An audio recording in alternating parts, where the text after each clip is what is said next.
Patrick Beatty Reviews, the #1 for news. It's Patrick Beatty Reviews, #1 for news. Yeah, tune in, get up. Yeah, what's up? Keep the change, you filthy animal.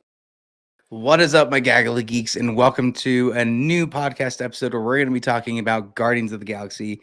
Specifically, we're going to be spoiling Guardians of the Galaxy, talking about everything that happened in the movie that we can remember. And we have somebody here that just fresh out of the theater has seen Guardians of the Galaxy Volume 2, and he's got a lot to say. I got to see him at the Hollywood Critics Association Film Awards, and it was really cool to get to meet you in person. So please welcome Connor, everybody. Yeah. Did that work? Yeah. Yes, it worked. For some reason, the audio doesn't come through on my side. Otherwise, I have to like put up a setting and it starts echoing really weird. So I have to just like judge it based. If you see me just looking at your face, it's because I'm like, did it happen? Like, did he make a facial reaction? So Connor, tell everybody where to follow you and yeah. Yeah, absolutely. So my personal account is at PetrieCon, but if you want to actually keep up with the latest film reviews from myself and my team of writers, it's at Cinephi.com. We upload about 4 reviews of upcoming and recently released films and television, and we try to keep it as non-spoilery as we can. Try to make sure that everybody goes in with an open mind and knows what they're paying for or putting their time into. Very cool, man. Definitely go and follow him on Twitter and on his website as well. Connor, so we met at the Film Awards, right? Was that the first time you'd ever been to one before? It was, yeah. I just recently got put into the organization back in the fall of last year. So cool. It's the first real quick, tell me what your thoughts were for the first time going to something like that. Overwhelming. Right. Well, first off, was it your first time going to something like that? Or? No. I'd had my mind blown back in 2022, like from November, basically from August to December. It just was like kind of every month something incredible happened. And so it really ruined this year for me because it's just been like just the Film Awards, but it was during a flood. Yeah, no, it was, I mean, it was a very unique experience. I don't think that until literally the next show, I don't think there's going to be anything to top it. It was such a fantastic experience to be able to meet all kinds of critics that I would never really have the opportunity to meet unless like through a video like this. And it's awesome to actually get to speak to someone in person. And along the way, you get to meet a few celebrities and directors, and it's pretty cool. Right. Well, and what I love about it is that it's not necessarily like a fan thing. It's much more like you get to just tell people that you appreciate their work. Like, absolutely. Even if it means something on a deep level, you get to actually talk to them about it. And that's what makes it better. And as far as meeting critics, like, I think that part really, I don't know how else to describe it other than kind of like a little bit of a family reunion, but you've never met this family. Like, you only know them virtually. So it's kind of like oh, snap, you're here too. No, absolutely. Yeah, it happened quite a few times where I kind of knew some people that were coming. I knew that you were going to be there. And then I knew Sean Chandler was going to be there. And I'd never met you or Sean. And so it was super awesome just kind of like looking and being like, oh, that's you. And then actually making sure before it's just like, you're Patrick, right? Right. Yeah. And then Chris Gore was also because that was one of the coolest critic things that I've ever had happen to me, running into Chris Gore, because I was just such a huge fan growing up with Attack of the Show on G4 Network, and it was just cool getting to say hi to him and speak to him for a little bit. Right. Very cool. Well, hey, look forward to the TV awards where hopefully we'll be able to cross paths again.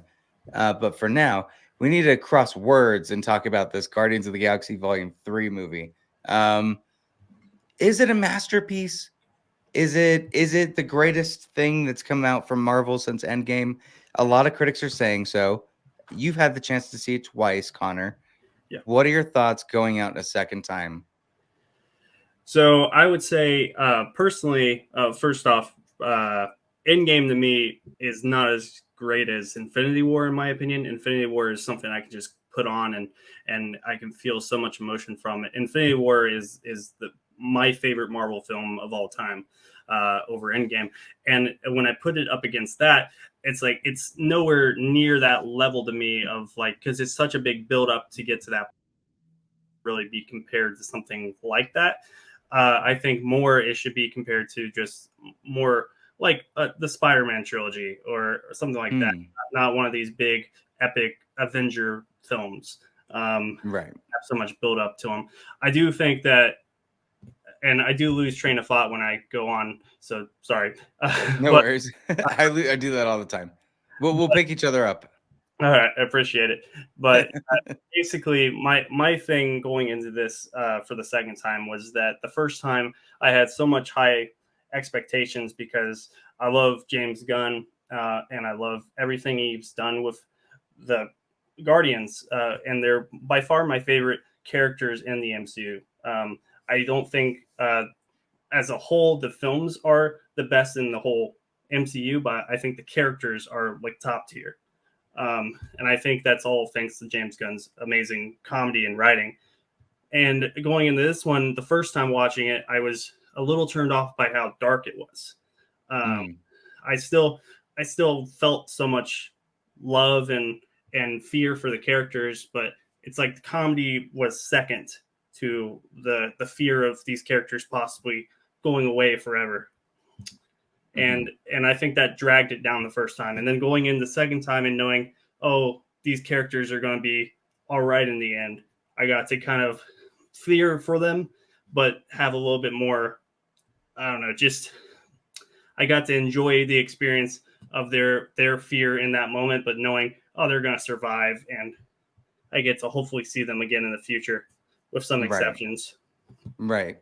Well, that's your non-spoiler review. I'll give mine real quick, and then we'll dive into the meat of this. So, I think when I went into it, I was kind of expecting an extension of Volume 2, like what you were thinking, where we're gonna go really heavy into the jokes. But we kept getting warned by Gunn, like because he's always tweeting, has some whether he's dunking on Snyder fans or tweeting about Guardians updates, he's got something to say, and he did talk about it being darker, right? Yeah. I wasn't expecting as dark a tone that they took with the High Evolutionary and Rocket story. But I did end up finding a lot of things beautiful the more I thought about them after I left the theater, particularly within Groot's character, with Gamora and Star-Lord's character. There's just some things that were subtle that I didn't pick up on at the beginning, but after thinking about it, I really liked. But this film really does kind of jump from maybe a little bit more like of what we've come to see with your typical Marvel film or maybe your typical Guardians film, where it's humor, but it's like toilet humor, but it doesn't push that boundary. And then they just push the boundary. And that might be where I'm seeing a lot of stuff come out from people that have taken their kids that are clearly too young to be in the PG-13 category, but still they're taking in to see it, seeing an F-bomb get dropped or whatever happens in the film, and then being, just up in arms about what's going on. So that's a fascinating part of it. To me, I felt like, I don't know, if I were to arbitrarily put down like an age range, I would say 6th grade would probably be the best age range, unless you trust your kid or if you watch John Wick with your kid, I think this is probably okay. Yeah, right? You're all right. Yeah, you've seen a dog die. You can see the animal abuse in this film. So, okay. Well, and at least with this, it's not like a very well done puppet, or like something that could look really weird and traumatizing. They went full CG for everything, but the characters, man, they remind me a lot of they reminded me of the Toy Story characters that Sid had in the first film. Yeah, absolutely, yeah. Right. Well, let's just jump into it, right? So this film starts off pretty much with Rocket. It goes into the first song. Should we kind of tie in each? Let's go to the soundtrack, right? Sure. That'll be the best way to keep us on track with what's going on. But yeah, it starts with Creep, the acoustic version specifically, and it's a different tone from what we've seen from all the other Guardians, which usually start with like kind of a dancey thing. Guardians doing the first one, it's Star-Lord doing his dance to get the Power Stone. With the second one, it's Groot doing his dance during the big fight. With this, it feels like I don't know, like a video game opening of like a dystopian future or something. Like it's just Rocket walking as he's panning through like nowhere and seeing what the place has become. And like it's dirty still, but like they're making it kind of a home. So that's cool to see the world building with that. But what did you think of the tone starting out like that?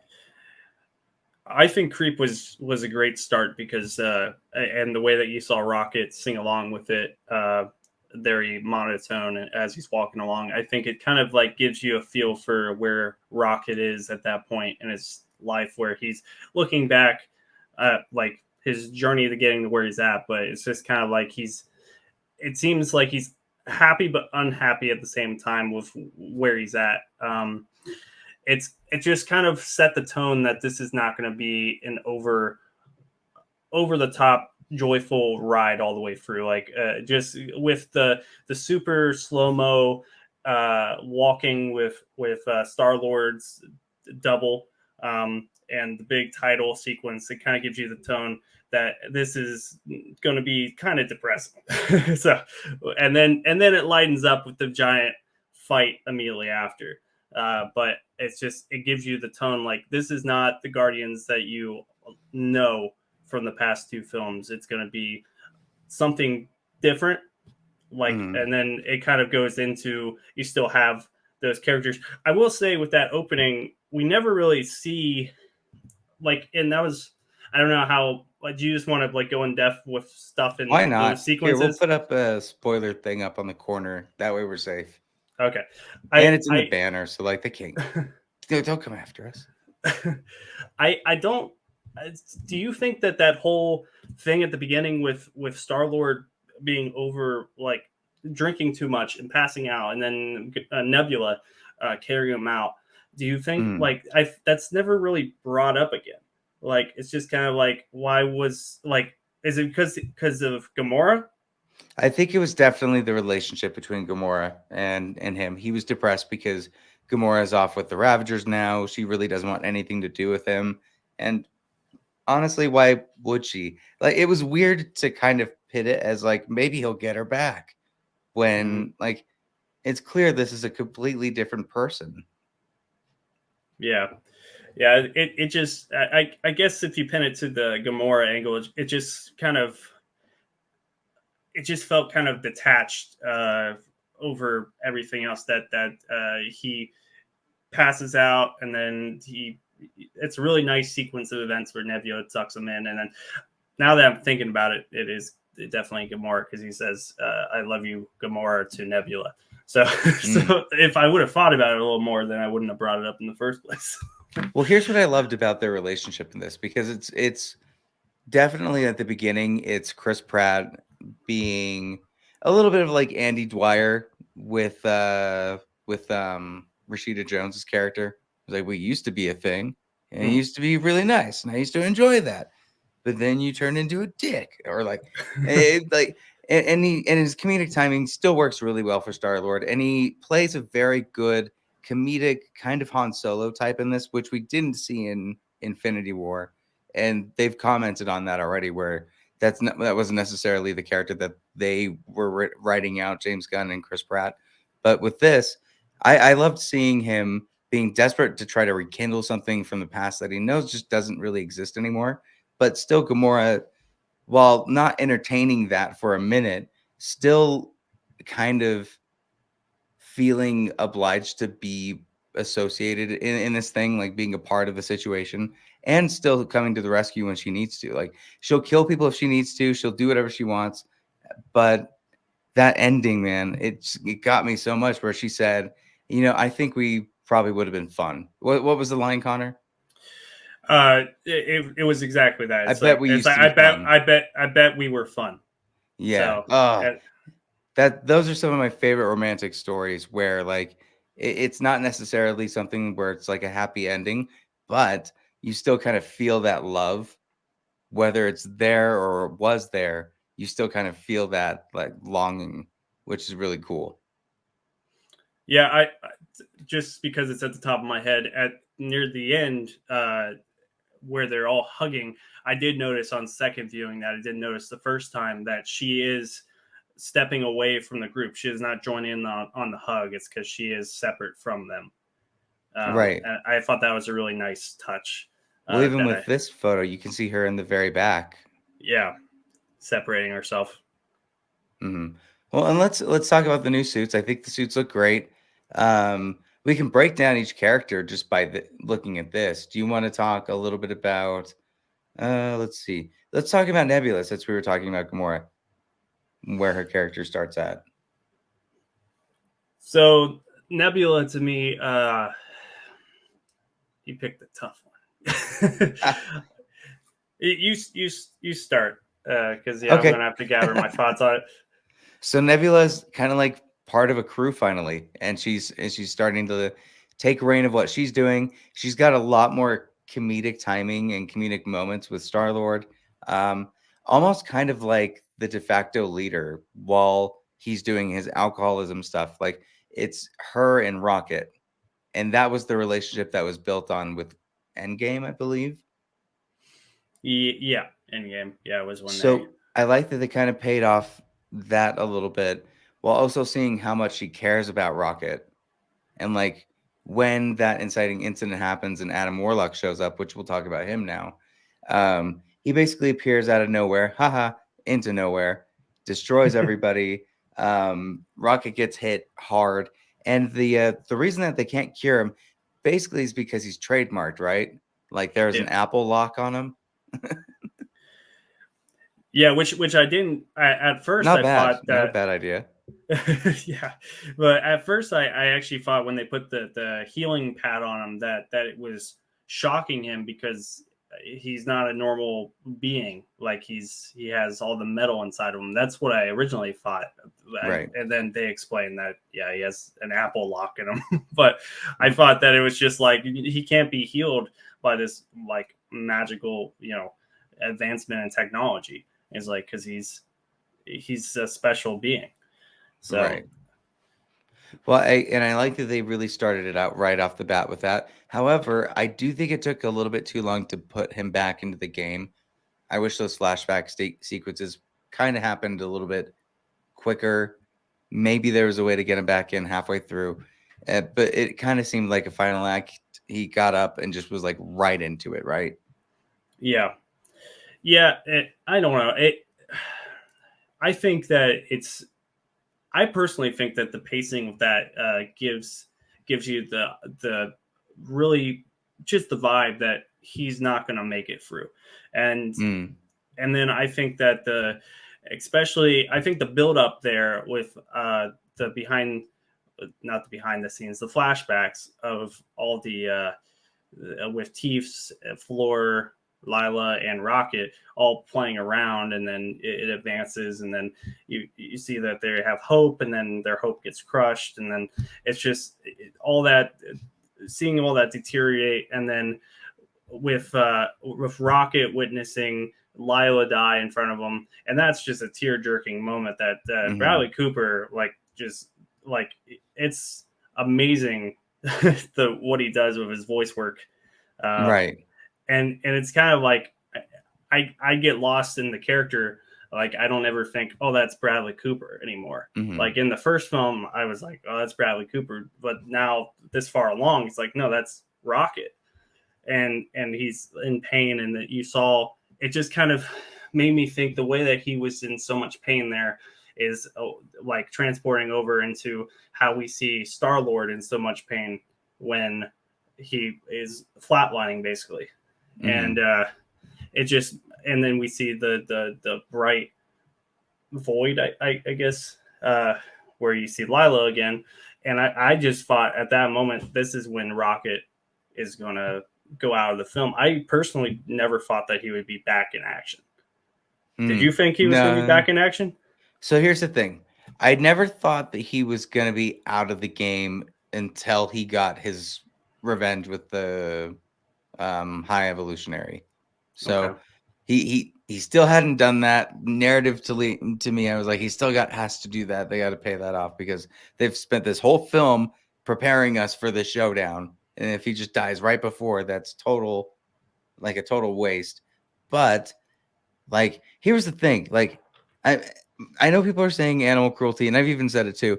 Maybe it's not even animal cruelty. It's just if you've had a pet die, like this is traumatizing. Like that's the thing. Like if you've ever had to take a pet to the vet and like do the final thing, it's really tough. And seeing Rocket in a position like that, or even if like a car hit your animal or any type of situation like that, which I'm sure everyone has had some type of experience, they can relate to it, which is great for the story. And it makes the High Evolutionary so bad. Like almost to the, somebody compared him to Dolores Umbridge. I thought that was perfect. Where he's like, where it's like, ooh, the minute I see them, I want to punch them. Like you're just so evil and irredeemable, but so well done. Like King Joffrey levels, where it's like you're just pure evil. If they kept him going, he could be pretty powerful. Yeah. You said the word that I immediately, when the credits started rolling at second time viewing, I was like, would they keep him going? Because they don't kill him. I know we're going all over the place, but and I apologize for that. But they could.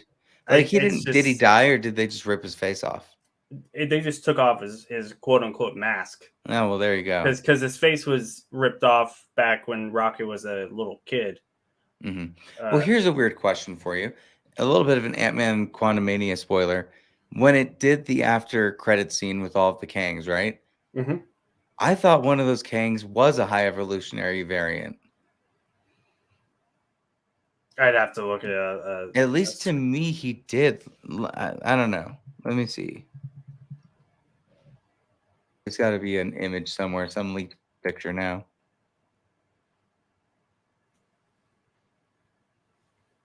Dead air. Oh no. But anyway, what do you think about Adam Warlock? So I have no background with the comics at all.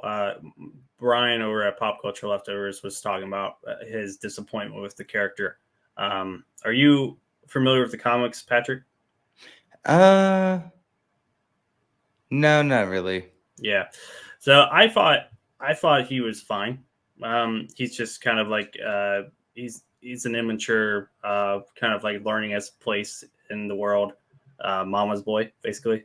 So, right. I mean, I thought his powers kind of were a little all over the place. I don't know what exactly all of his powers are, because he kind of is able to do kind of like Captain Marvel level of like flying with the kind of like the flames coming out as he's flying, and then has like Superman level strength. Well, apparently in the comics he's way more overpowered. Okay. Like he played a big part in Infinity War in the comics, I believe. I think I was told that, yeah. And then but just to sidestep back over here to Kang. So here's the picture. Does that guy not look a little High Evolutionary on the right? Yeah, it does. It kind of looks like he's got a metal head that's pulling it back. I don't know. What do you think? People leave a little bit. I see it a lot. I was actually expecting something within this film to be like, oh, the variant's going to put on a new face, and it turns out it's Kang's face or something. But maybe the Jonathan Major stuff happened, and they went, oh, I was like, no. Yeah. Get out of this mess. We gotta go.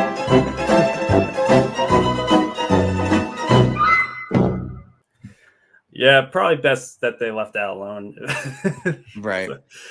So I could totally see Marvel trying to pull that over, and Gunn just going, no. So. Right. I think Adam Warlock was good. I think the actor was good.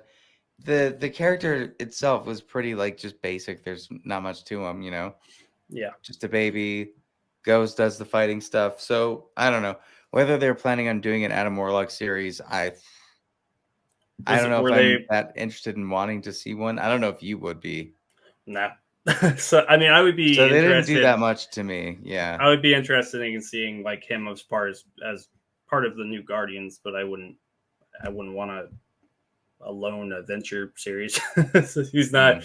I mean, I love that actor. I can't remember his name right now, but Will Poulter. Yeah, Will Poulter. I love everything that comes to mind that he's done. I really enjoyed him, and I think he's really good in what he does here. But just I don't think it was a really fleshed out character. It's like if he's on screen, he's just trying to attack someone, Right. and then he's off screen for a long time, and then he's back on screen trying to attack someone or capture someone, and then it's kind of repetitive with his character. And then he has kind of like a redemption arc that I don't know if it completely. I mean, I guess because he's a baby, quote unquote. So it's just kind of like he's just kind of like, oh, these people saved my life, so I'll be friends now. I don't know. It just seems he's not really odd. Groot. Like he's his own thing, but it still is kind of babyish. Yeah. Well, let's talk about not Nebula, Mantis and Star-Lord's relationship, because it was confirmed in the holiday special that they're basically brother and sister.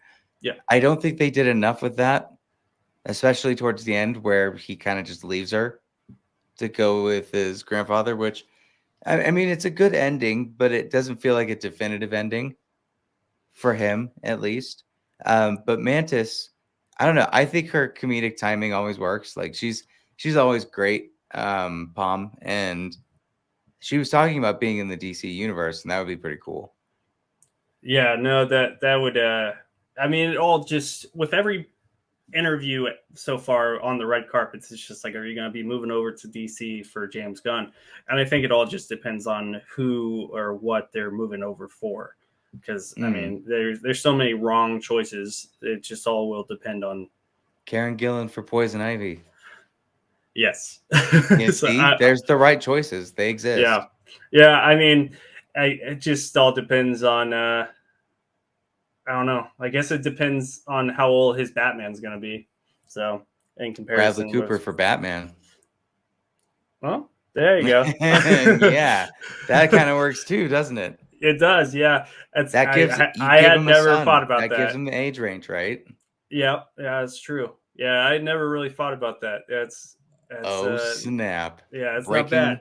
That's breaking news right here, folks. But I don't think we're gonna see this guy in any DC films, though. Dave Bautista. You don't think we're gonna see him in DC? No, I think his goodbye to Drax was kind of a goodbye to superhero films in general, and a further delving into more serious roles. I could see him doing. I don't know. Did you like his ending where he ends up kind of like running an orphanage? I don't know what he's doing. Something like that. He's co-running the planet, I guess, with Nebula. Which great idea. Well, it's just if they do any continuations, even with this new group of Guardians, it's just like I feel like that runs them into a problem. Like, because it's like, wouldn't you eventually go back to nowhere? Like, because that's like their base. That's headquarters. Yeah. So wouldn't you run into Dave Bautista, who's not going to be wanting to come back because he's very vocally said he's not? But I mean, Karen Gillan would probably come back, but it would probably just be something like Drax said he doesn't want to come back. They might just pass it off like that. They're gonna have to get used to passing off a lot of things with this phase of Marvel films. There's a lot of promises that might not be happening. That's true. Yeah, it just all comes down to, I guess, how it's written.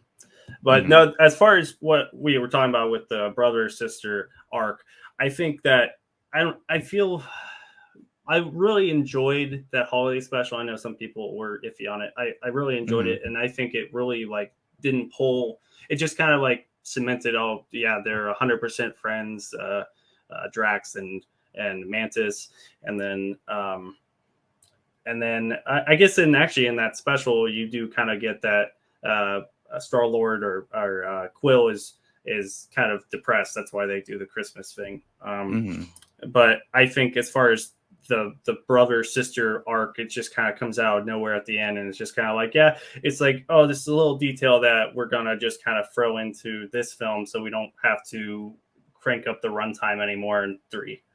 It just seems, kind of like it's just a little like emotional moment that they just are like, we need to be able to move the plot along slightly with this special, but we also don't want it to be so big that it's going to be like monumental that you have to have watched this this not comedy special, this Christmas special in order to have see volume 3, because it doesn't play that big of a role, and they are just kind of like, it's like your brother, it's like, I don't remember what character, but it's just kind of like your brother and sister. Like they just kind of like mention that, so it's like, yeah, that's right, I remember that. Well, speaking of the holiday special, we did get introduced to Cosmo the Dog in holiday special, which was expanded on in 3. And yeah, I think the actress who plays the dog, Maria Baklava. There you go, Connor. You got it. I don't know if that's how you pronounce her last name. Okay. So, yeah, but anyway, she was fantastic in it. I thought the storyline of, I'm a good dog. I'm a good dog. Like, that was fantastic. I loved it. All of the CG animals inside the High Evolutionaries area, all felt like misfit toys, basically, or like just what Sid was experimenting on with his dolls and his toys and stuff, just with real animals. And that's what made it so much darker. And the fact that they're on sequence 89. So they've went through 89 of these to get to Rocket's caged area. Yeah, it's just... Yeah, and the fact that the High Evolutionary loves Rocket at first, but then when Rocket starts getting his own kind of like his own voice, his own ideas, he's outsmarting him in some places. You can see the High Evolutionary just despise him to an extent. How they build this reverse Earth planet, I thought was pretty fun. It's not a planet I'd ever want to ever visit. Just, it seems awful. I mean, it's just very in a backwards, bizarre way. I wouldn't want it. I mean, yeah, it'd be weird to visit that planet when it's just like very similar to ours, but you cannot communicate with anybody. And the bioplanet, the disgusting bioplanet. Oh yeah. We have the Nathan Fillion cameo. We have James Gunn's wife's cameo. What is her name? It's Jennifer or something? James Gunn's wife. You also had I didn't realize it was her until I saw someone tweeted out about the rat catcher actress from Suicide Squad. She was in it? She was the one that Star-Lord's trying to seduce. She's like the manager. She is like the pink skin, and it gets like the orb for them. Can't remember her name, but I think it's Jennifer Holland. Jennifer Holland, yeah. I did like the fact that he did do some tough love and he shot her. So when I saw that the first time, my theater thought that was very funny. I was just like, but I really think that the cast were all giving their best performances. Maybe that's the thing that we got out of this that we didn't get from the past Marvel films, is that there's some kind of conclusivity to it, and so all of the actors felt that they were giving their final thing, and there was something to that, versus we're just doing one of the next 10 films. That's a big issue with what Ant-Man had wrong with it, was that it's just nothing in that film felt like anything.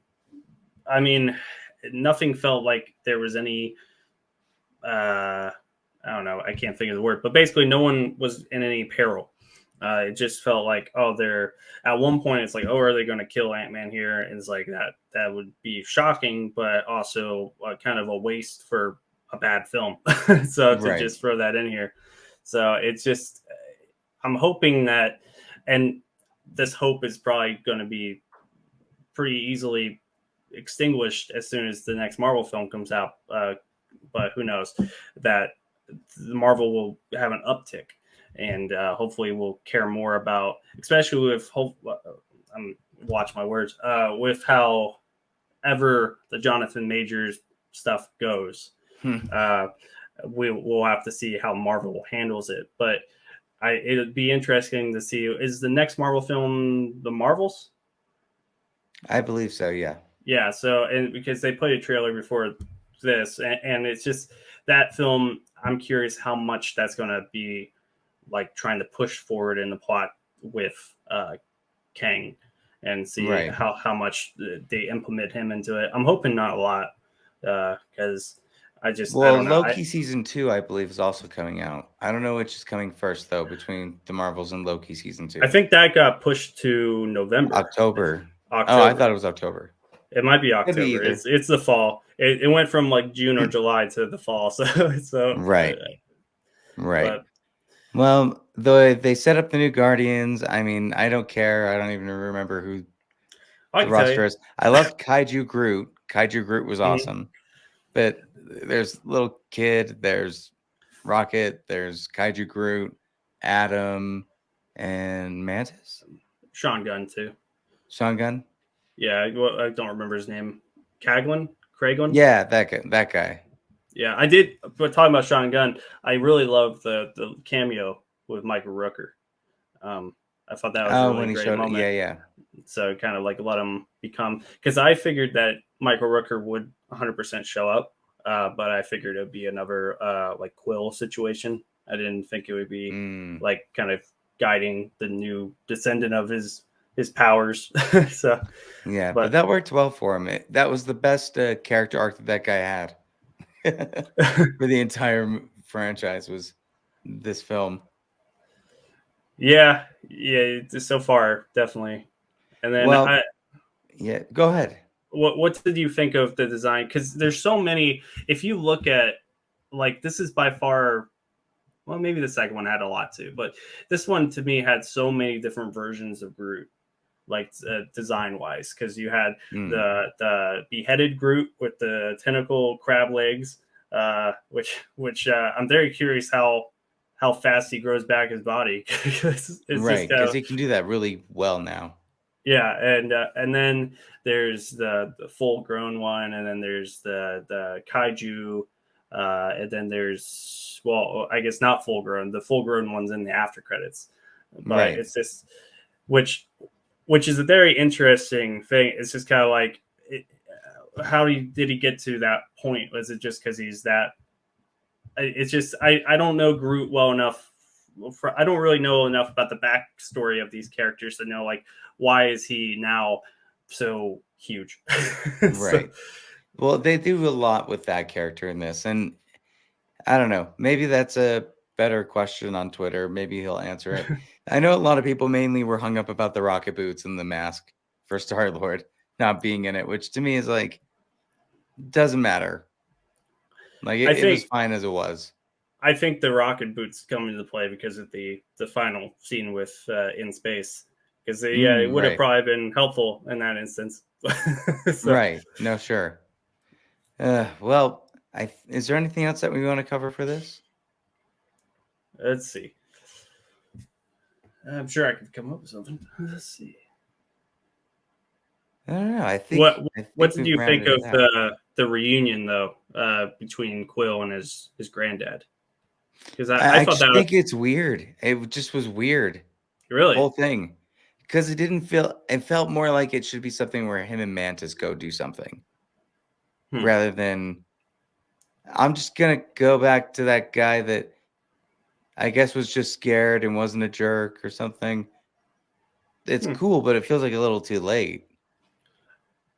But it's not too late because he's still alive. So I don't know. It's another similar like parental figure storyline with him. We've just seen it.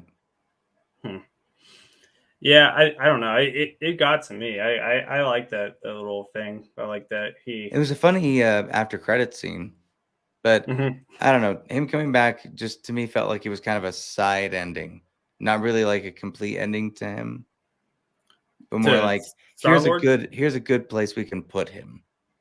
Right. Yeah, which I think was purposeful, because the words at the end of the film, saying Right. the legendary Star Lord will return or continue or whatever it says. So it's I don't know. It'll be interesting to see.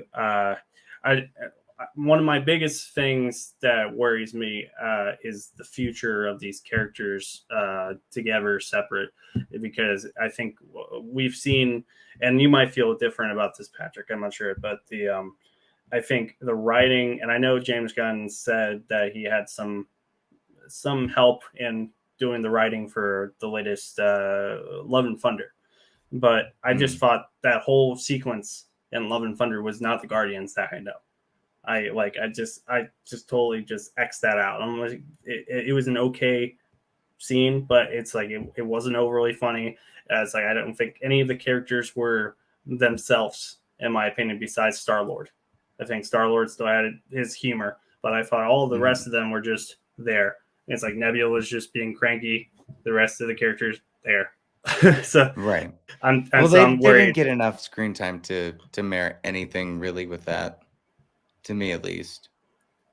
Like they were in and they were out, like right at the beginning. Yeah, because when was it that 4 joined them? Was that the end of Endgame? Yes. Okay. So yeah, so they kind of wrote themselves into a hole there, where they were like, oh, they joined, and then they just kind of like, well, we gotta separate. Right. No, I wish they had done more, I guess, interweaving what was going on between the two. But it feels like they let their creators do whatever. But sometimes the creator that's picking up the storyline is like, I don't want to do this, drop this. And they're allowed to do that. So maybe that takes away from what the fans were hoping, but it also allows the creator to do whatever story they want. So I don't know. It's a give and a take. And we at the very beginning of this, we were talking about Creep. And then I just want to kind of like run it back to the beginning, where it's like, what do you think about the music in this film versus the last 2 volumes? Do you think it was lived up to what we expect from Gunn? The only song that kind of threw me off was Dog Days Are Over, but I get why it was in there. It just was the only one that felt like it was kind of out of place versus the other music. Maybe because it was the most current. I don't know. Yeah, because he moved to the 2000s. Right. But otherwise, it was fine.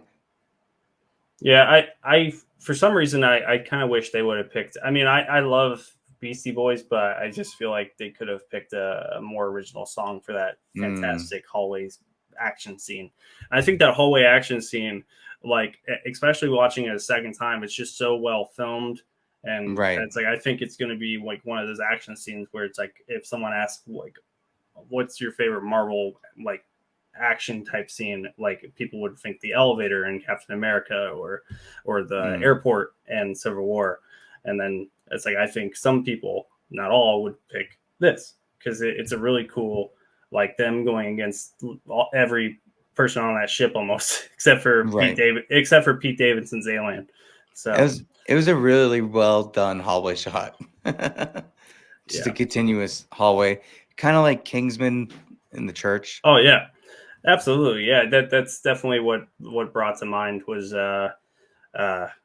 can't remember his name right now, but that director, it's so Matthew Vaughn, where it's so frantic and energetic, and you just you just are focused in on the one character's action going through. But in this instance, instead of it just being one character calling first, it's the entire team.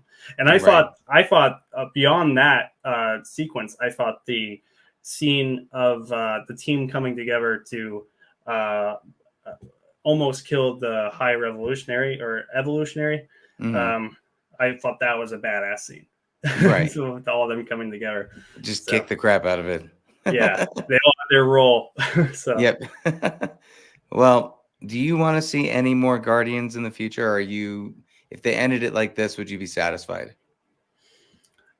I would be satisfied for most of the characters. Yes.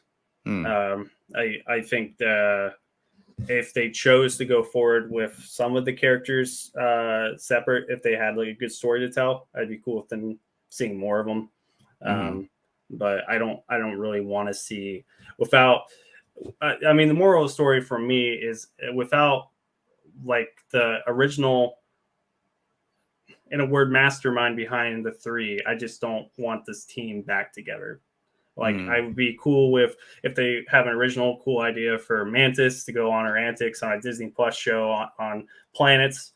Like I don't want high special effects because we know how Disney Plus special effects go. But I'd be cool with a Mantis. I really enjoy Palm as that character. Right. And then I'd be cool with just some like, I mean, even just like little short like mini series about some characters taking place on nowhere while the Guardians are out doing whatever. So that could be interesting. Or maybe he comes back for another holiday special. Who knows?